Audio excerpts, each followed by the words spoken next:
Palitas. Distribuição Sinapse. Escuridão, vento, turbilhão no mar, dilúvio, florestas em chamas, chuvas, raios no céu, terremotos, desmoronamento de montanhas e aterro de cidades. Ciclones que carregam água, galhos de árvores e homens pelo ar. Galhos com gente em cima, arrancados pelos ventos e misturados com seu curso.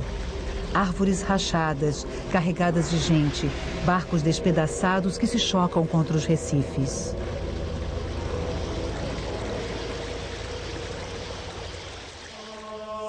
O sorriso e o entrelaçamento. Santana, a Virgem e o Menino Jesus, cerca de 1500-1515.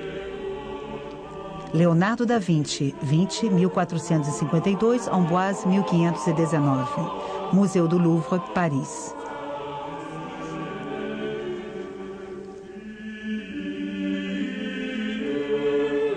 Um solo rochoso, castanho avermelhado, termina no primeiro plano em um abismo.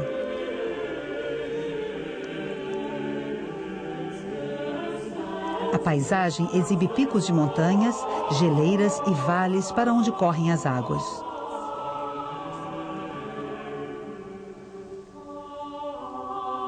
À direita, uma árvore muito escura na encosta de uma colina.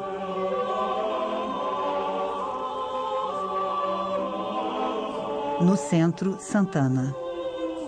Seus cabelos estão penteados em tranças que formam uma coroa ao redor da cabeça e estão cobertas parcialmente por um véu de 2 folhos que pende sobre a testa. Ela mantém os olhos abaixados e sorri. A Virgem Maria está sentada em seus joelhos. Ela usa um vestido cor-de-rosa decotado e bufante, com mangas de musselina acinzentada e transparente. Seu braço esquerdo e suas pernas estão envoltas por um longo manto azul. Maria se inclina na direção do menino Jesus, uma criança de 2 ou 3 anos. Nu e de cabelo encaracolado, ele está transpondo com a perna um cordeiro que se empina. A força nasce por violência e morre de sua liberdade. E quanto maior é, mais depressa morre. Repele furiosamente o que se opõe à sua destruição. Pode viver e matar a causa que constitui obstáculo para ela, e vitoriosa, morre. E quanto maior ela é, maior a sua potência. Toda coisa criada quer ser perene. Toda coisa constrangida constrange por sua vez. Nada se move sem a força.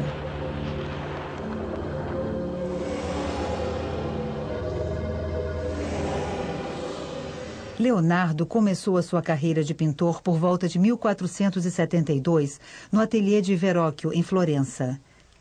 Ele seria o autor do Anjo e das Paisagens no célebre Batismo de Cristo, de seu mestre. Na mesma época, ele pinta a Anunciação.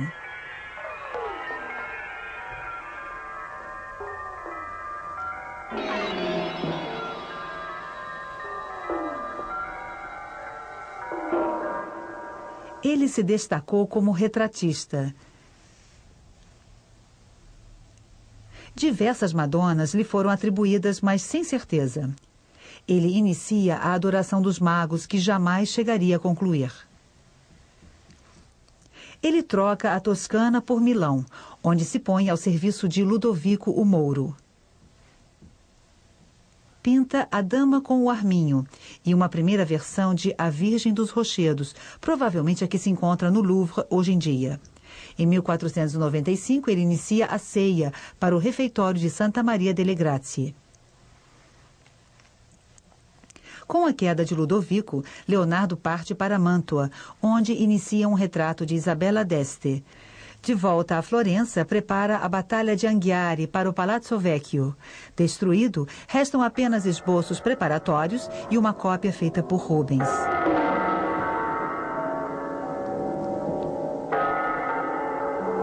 Leonardo começa a trabalhar sobre o tema de Santana. Ele pinta o retrato da Mona Lisa, mulher de um certo Francesco del Giocondo. A tela logo se tornou célebre. Em 1506, retorna a Milão. Uma segunda versão de A Virgem dos Rochedos, provavelmente a de Londres. Leonardo prossegue seus estudos sobre a Santana. Em 1513, deixa Milão e oferece seus serviços a Juliano de Médici em Roma, dedicando-se a estudos técnicos. Em 1516, com a morte do seu protetor, ele aceita o convite do rei da França, Francisco I. Ele deve ter atravessado os Alpes com a Gioconda, a Santana e São João Batista, 3 quadros que não tinham sido ainda entregues a seus comanditários, talvez porque o pintor ainda não os tivesse concluído. Ele se instala no solar de Clou, atualmente Clos-Lucé, próximo ao castelo de Amboise. Reza a lenda que o rei o visitava atravessando um subterrâneo. Leonardo morreu em 2 de maio de 1519. Seu assistente, Francesco Melzi, voltou para a Itália com as anotações do pintor, mais de 10.000 páginas de notas e desenhos que testemunham uma imensa curiosidade enciclopédica. Os textos são escritos ao contrário, da direita para a esquerda. As páginas sobre pintura seriam reunidas em um tratado, o qual, a partir do século XVII, conheceria diversas edições. Adquirida provavelmente por Francisco I, La Gioconda permaneceu na França. Talvez Melzi tenha levado a Santana consigo para a Itália. Um século depois, nesse mesmo país, o quadro foi comprado pelo cardeal Richelieu. Colocado no grande gabinete do Palácio Cardeal, futuro Palácio Real, o quadro foi legado por Richelieu a Luís XIII. No reinado de Ana da Áustria, ele se encontra nos aposentos da rainha, em Fontainebleau. Posteriormente, fez parte da coleção de Luís XIV em Versalhes. Finalmente, entra no Louvre em 1801. Os antigos chamaram o homem de microcosmo. E a fórmula foi bem achada, porque o homem é composto de terra, água, ar e fogo. E porque o corpo do mundo é análogo. Assim como o homem tem ossos, suporte e estrutura da carne, o mundo tem rochedos como suporte da terra. Assim como o homem tem em si um lago de sangue no qual os pulmões crescem e encolhem para respirar, assim o corpo da terra tem as suas marés oceânicas, que do mesmo modo sobem e descem de 6 em 6 horas, como se o mundo respirasse. Se as veias partem desse lago de sangue ramificando-se no corpo humano, do mesmo modo o oceano preenche o corpo da terra com uma infinidade de veias de água. Antes de pintar um quadro, Leonardo preparava um cartão. Uma primeira versão do tema de Santana, a da National Gallery, em Londres, é um desenho a carvão com realces em pastel. A Virgem está sentada no colo de Santana e o menino Jesus brinca com São João Batista. Sobre este mesmo tema, existem diversos estudos preparatórios. Leonardo, ao que parece, jamais executou a pintura que este cartão sugeria. Por outro lado, um de seus discípulos, Bernardo Luini, a executou acrescentando São José ao conjunto. O irmão Pietro de Nuvolari, em uma carta a Isabella d'Este, datada de abril de 1501, descreve um segundo cartão que exalta a cidade de Florença. A exemplo do primeiro cartão, este poderia ser uma encomenda do convento dos Servitas da Anunciata, de onde Leonardo era hóspede. São João Batista é substituído por um cordeiro. Este cartão desapareceu. Um esboço conservado em Veneza talvez corresponda a ele. Em seguida, Leonardo teria feito um terceiro cartão para preparar a Santana do Louvre. Esta obra também está desaparecida. Restam apenas esboços.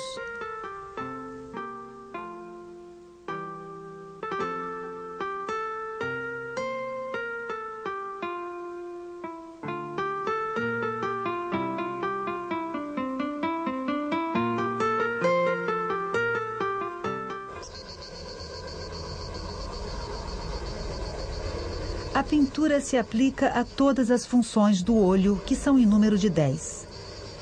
Trevas e luz. Volume e cor. Figura e colocação. Distância e proximidade. Movimento e repouso. O painel mede 1,12 m de largura por 1,60 m de altura. Ele é composto de 4 tábuas de álamo da Itália de 3 centímetros de espessura, coladas e cavilhadas, reforçadas posteriormente por 2 travessas de madeira de abeto. Em uma época passada, o painel foi aumentado. 2 tiras de 8 a 10 centímetros foram colocadas de cada lado. Posteriormente, foram pintadas de modo a ampliar a composição.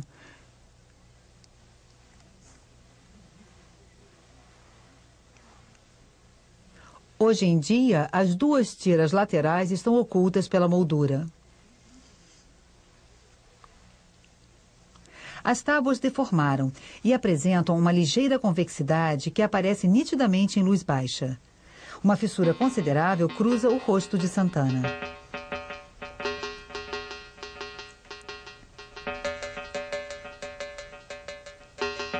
A Adoração dos Magos, ou São Jerônimo, quadros inacabados, mostram a primeira etapa das pinturas de Leonardo. Em um fundo claro ou avermelhado, o pintor faz um desenho muito detalhado e depois posiciona um modelo monocromático. Em Santana, o desenho transparece sob as zonas claras. A camada de pintura é extremamente fina. As técnicas empregadas por Leonardo não são conhecidas com detalhes. Sabe-se apenas que ele demorava muito tempo para pintar seus quadros, 10 anos talvez para realizar a Santana, cujos detalhes permaneceram inacabados. Na verdade, a teoria habita na inteligência, mas a prática se encontra nas mãos. E é por isso que Leonardo da Vinci, de inteligência suprema, não se contentava jamais com o que fazia e concluía pouquíssimas coisas. Muitas vezes, revelava o motivo. Sua mão não chegava à altura de sua inteligência. O rosto da Gioconda mostra uma rede significativa de rachaduras que não encontramos em suas mãos, sinal de que o pintor utilizou nessas duas regiões ligantes diferentes. Do mesmo modo, o rosto da Santana permanece bem liso, marcado apenas por uma fissuração bem fina, que corresponde à tensão da madeira, ao passo que o do Menino Jesus exibe toda uma rede de rachaduras, devido, ao que tudo indica, às diferenças de secagem entre as camadas consecutivas. Muito admirado, o quadro foi restaurado diversas vezes e mostra inúmeros repintes antigos, a óleo ou a têmpera, bem visíveis a olho nu. E mais ainda em fotografia ultravioleta, em que eles se revelam na forma de manchas escuras. Os vernizes antigos escureceram de forma não uniforme e obscureceram os fundos azulados e as carnações dos personagens. Para obter uma bela cor verde, pegue o verde e misture-o com betume. Assim obterá as sombras mais escuras. Depois, para os verdes mais claros, misture o verde e o ocre. E para os verdes mais claros ainda, verde e amarelo. Para o brilho, coloque amarelo puro. Posteriormente, utilize o verde e açafrão da Índia juntos e encubra tudo.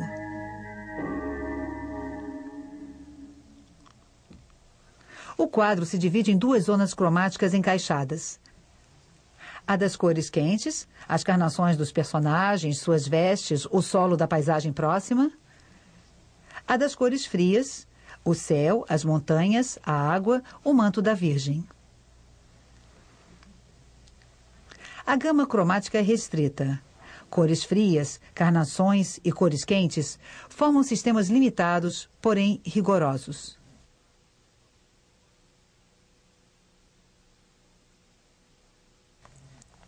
As zonas claras são valorizadas pela proximidade das zonas escuras.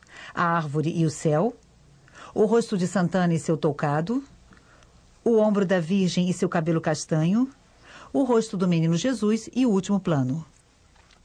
O pintor modula todo o seu grupo central, tirando proveito ao mesmo tempo dos contrastes de luminosidade e dos contrastes entre as cores. A cabeça da criança é cercada por uma zona escura, azulada, que contrasta com a carnação avermelhada. O azul do céu é obtido com a ajuda de um azul médio.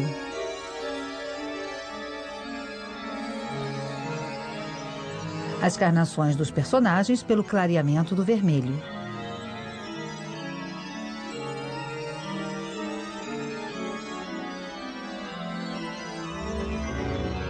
O rosto de Santana, que parece muito claro, é na verdade bem mais escuro que o céu próximo. Leonardo obtém um modelo esbatendo a cor. Este modelo pode ser bem regular para realçar a doçura da expressão, ou, ao contrário, contrastante para acentuar os relevos agudos ou as descontinuidades. É um traço maravilhoso de seu gênio.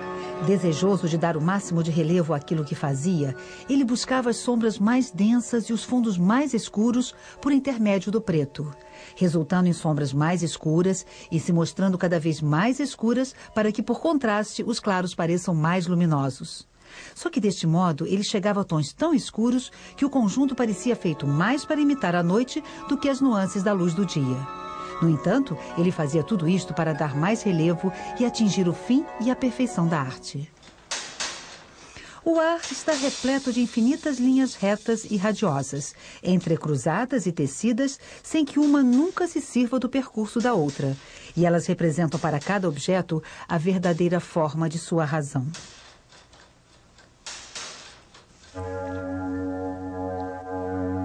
No plano do quadro, o grupo delimita uma superfície triangular. Porém, no volume sugerido, ele forma em vez disso uma pirâmide, figura pela qual Leonardo tem predileção especial. Ao passar do Cartão de Londres para o quadro do Louvre, o pintor acentuou consideravelmente esse efeito triangular. O rosto de Santana ocupa o vértice. Um eixo vertical é marcado por sua cabeça e seu pé esquerdo. O deslocamento lateral do Menino Jesus leva ao de Maria e torna assim o grupo ainda mais compacto. Olhares e gestos dos personagens polarizam toda a ação para a direita.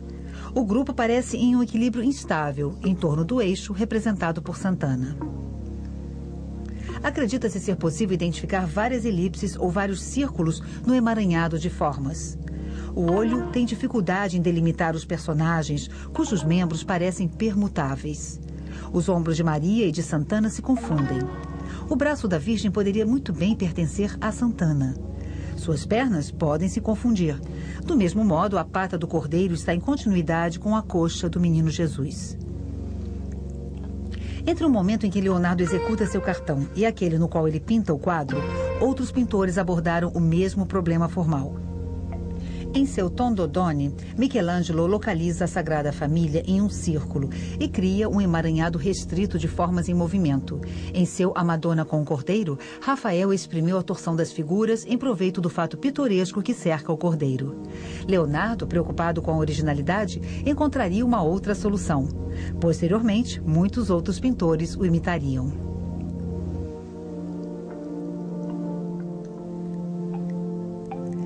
É possível imaginar o desenvolvimento de Leonardo através de desenhos sucessivos para as diversas santas Anas.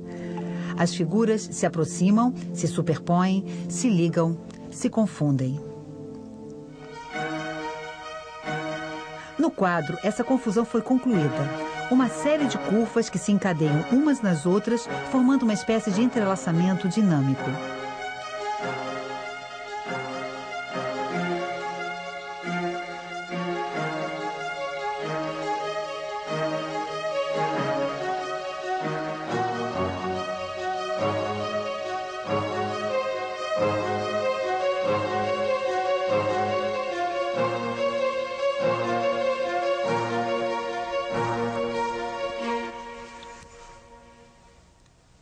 Há numerosas correspondências entre as formas e as texturas. As dobras das vestes e as dobras das montanhas. O volume do rosto de Santana e o volume da montanha. Estratificações dos rochedos e dobras dos tecidos. Os cachos do Menino Jesus ou do pelo do Cordeiro, as tranças de Santana, os festões que as rodeiam, os cachos da Virgem, os plissados do seu vestido, repetem em menor escala o entrelaçamento geral das formas, tema central de Leonardo da Vinci.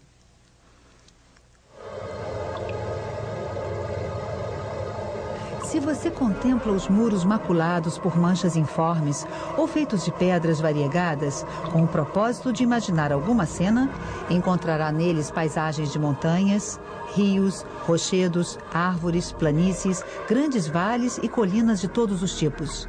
Poderá ver neles também batalhas, figuras com gestos vivos, rostos, roupas estranhas e uma infinidade de coisas que poderá recolocar de uma forma nítida e completar. As manchas coloridas dos muros são como o carrilhão dos sinos. Em suas batidas, encontrará todos os sons e as palavras que quiser imaginar.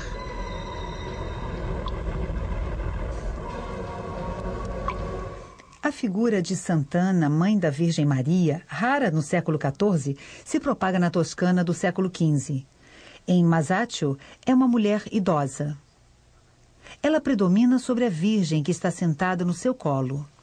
O grupo é tratado de forma hierática.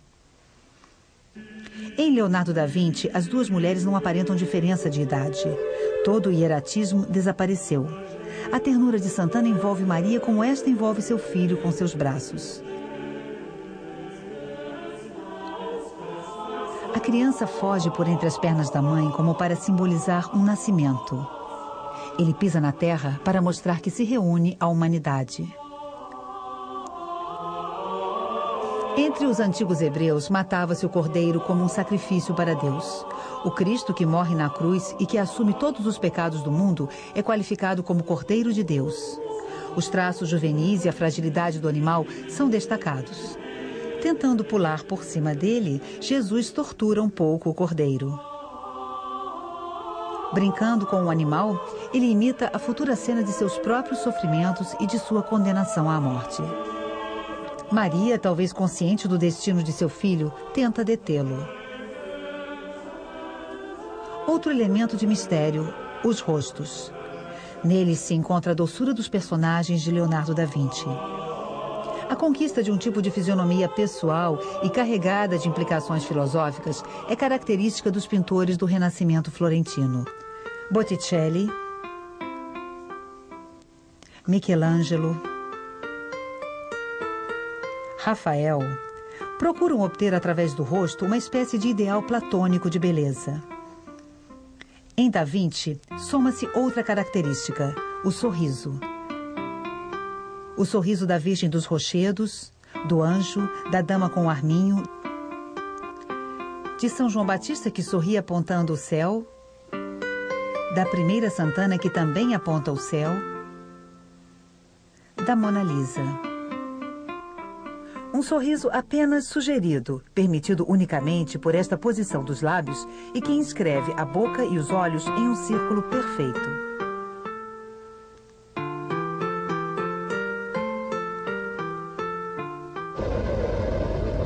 Da Vinci passou a vida inteira preocupado com as montanhas, suas dobras, suas camadas geológicas, os fósseis marinhos encontrados nelas, os rios, os fenômenos atmosféricos. A paisagem de montanhas altas, longínquas e azuladas é deserta, unicamente mineral, que jorra águas que parecem correr como se tivesse ocorrido um dilúvio telúrico. A paisagem da Gioconda exibe as mesmas montanhas distantes, azuladas e misteriosas. Na Virgem dos Rochedos, o cenário mineral se torna ainda mais fantástico, com uma caverna de formas estranhas e, em primeiro plano, uma espécie de abismo. O abismo, presente também na Santana, separa o observador da cena. Ele dá início a uma curva que se encontra no último plano, e a paisagem parece repetir também a linha serpentinada em um gigantesco entrelaçamento cósmico. Pareço, portanto, ter sido destinado a escrever a respeito do milhafre, pois, numa das minhas primeiras recordações de infância, parece-me que quando estava no berço, um milhafre se aproximou e abriu minha boca com sua cauda, e com ela fustigou meus lábios várias vezes. A partir do sonho do milhafre, Sigmund Freud tenta, em 1910, uma análise do quadro, um sonho de infância de Leonardo da Vinci. Baseando-se em uma tradução mal feita, Freud toma o milhafre por um abutre. Ele destaca que o animal era uma divindade maternal entre os antigos egípcios. Da Vinci, filho bastardo de um notário toscano, teve duas mães, a verdadeira e a mãe adotiva, donde, segundo Freud, a reunião das duas figuras maternas em um único corpo. O sorriso enigmático que aparece em todos os personagens seria o sorriso maternal sublimado. Um discípulo de Freud, Oskar Pfister, descobre alguns anos mais tarde a silhueta de uma ave nos contornos e nas dobras do manto azul da Virgem. O rabo do pássaro entraria em contato com a boca da criança. Alguns veem o rosto de um homem afogado flutuando na água. Na gruta da Virgem dos Rochedos, outros veem uma mão levantada em frente a um rosto humano.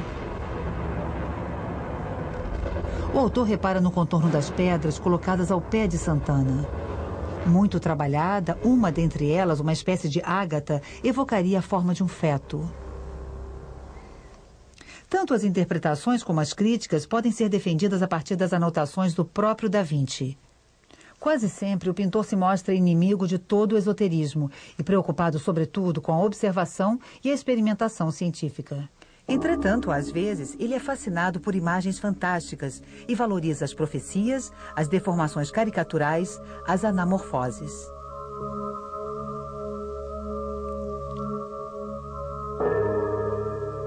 Na mesma época, Mantegna retrata perfis em nuvens. O século XVI seria marcado pela figura da analogia.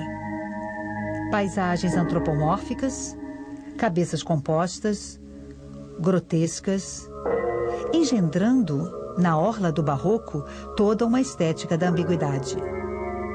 Esta magia natural, nascida da busca das analogias, perpetuou-se até a nossa época, através das anamorfoses, ilusões de ótica ou mesmo adivinhações infantis.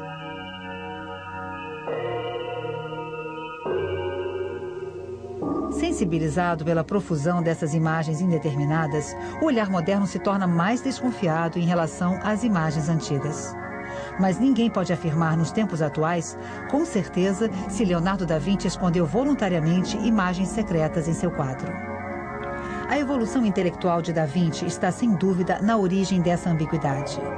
O entrelaçamento de linhas e de formas multiplica as analogias e as correspondências. A plástica se torna o tema principal. A forma contém a ideia, mas tomada em um processo de criação contínuo, forma alguma é definitiva. É uma nova concepção do universo que surge com o Renascimento.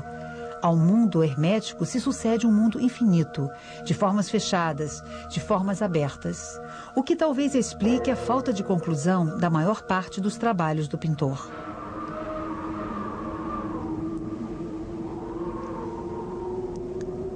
Impelido pela minha ávida vontade, desejoso de ver a grande abundância de formas variadas e estranhas feitas pela engenhosa natureza, andando à roda um pouco entre os rochedos sombrios, cheguei à entrada de uma grande caverna. Na sua porta, ficando um tanto estupefato e sem saber o que era, arqueando-me, firmei a mão cansada sobre o joelho e com a direita tapei os olhos, ficando às escuras. E muitas vezes me abaixei aqui e ali para ver se avistava alguma coisa, mas era impedido pela escuridão que havia lá dentro. Estando um pouco ali, 2 sentimentos me sobressaltaram: medo e desejo. Medo pela ameaçadora e escura caverna. Desejo de ver se lá dentro havia algo extraordinário.